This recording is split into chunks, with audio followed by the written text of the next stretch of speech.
On 19th March 1899, Swami Vivekananda founded the Advaita Ashrama at Mayavati in the Kumaon Himalayas, situated at an altitude of about 6,400 feet. The ashrama was established with the help of his English disciples, Captain James Henry Sevier and Charlotte Sevier, as well as Swami Swarupananda. The chosen site was a former tea estate near the town of Lohaghat in present-day Uttarakhand.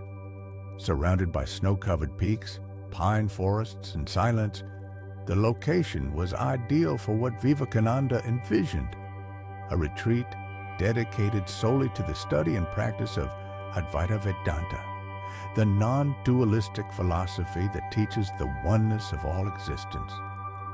And from its inception, the ashrama broke with conventional forms of Hindu worship.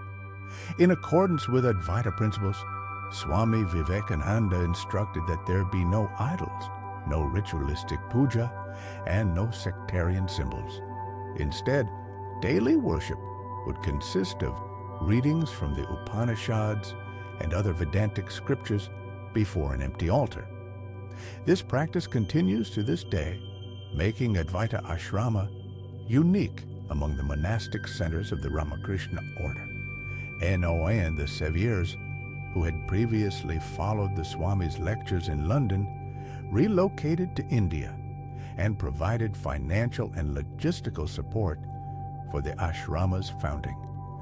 Captain Sevier oversaw the refurbishment of the abandoned estate, while Charlotte Sevier managed household logistics and editing duties.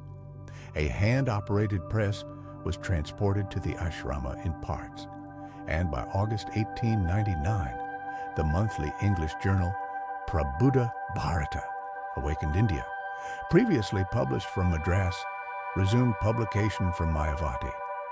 Swami Swarupananda became its editor, and the journal has been continuously published from Mayavati since then. Arch-in Swami Vivekananda spent only a few weeks at Mayavati due to his declining health, but he kept in close contact through letters. In one such letter dated March 1899, he wrote that the ashrama had been founded to give this one doctrine, Advaita, a freer and fuller scope in elevating the lives of individuals and leavening the mass of mankind. The physical design of the ashrama also reflected his ideals.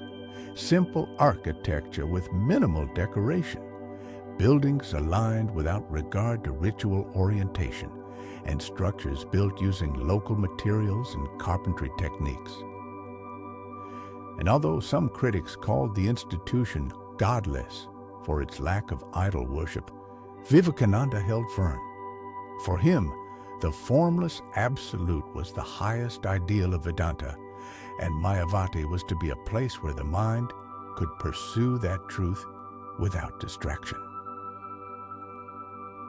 And after Captain Sevier's death in 1900, Charlotte Sevier continued to live and work at the ashrama, maintaining its spiritual rhythm and editorial legacy.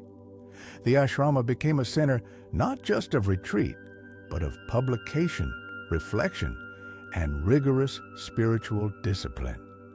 Today, Advaita Ashrama remains a vital part of the Ramakrishna Math and Mission. It continues to publish Prabuddha Bharata, scholarly Vedanta texts, and Swami Vivekananda's complete works, preserving the contemplative and intellectual spirit of its founder